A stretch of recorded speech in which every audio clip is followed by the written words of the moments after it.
اختراعات عربية.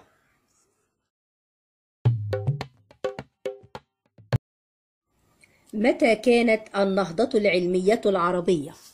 في القرن الثاني الهجري. القرن هو 100 سنة، إذن القرن الثاني الهجري أي 200 هجرية. عباس ابن فرناس هو شاعر فلكي وموسيقي، نشأ في قرطبة بالأندلس.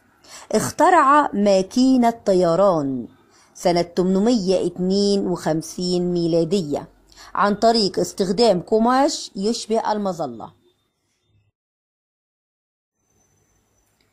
الزهراوي اخترع 200 أداة للجراحة وقسمها مجموعات في القرن العاشر الميلادي. أبو بكر الرازي كتاب الحاوي في الطب. ابن سينا مؤلف كتاب القانون في الطب، شرح العين، له السبق في الحقن تحت الجلد والعلاج بالموسيقى.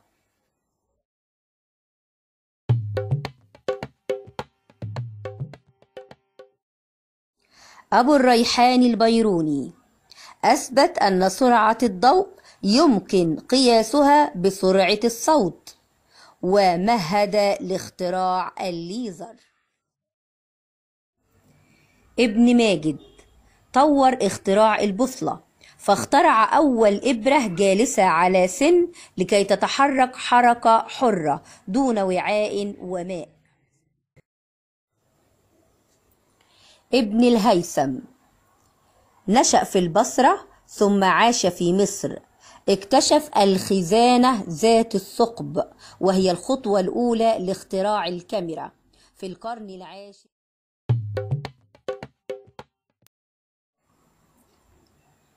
وفي عصرنا الحديث ليلى عبد المنعم صاحبة 100 اختراع. اخترعت حوائط التيومين، وهي عبارة عن حديد منصهر لمقاومة الزلازل. اخترعت مواسير للصرف الصحي مقاومة للتآكل. اخترعت خيمة بالطاقة الشمسية، وحصلت على وسام الاستحقاق.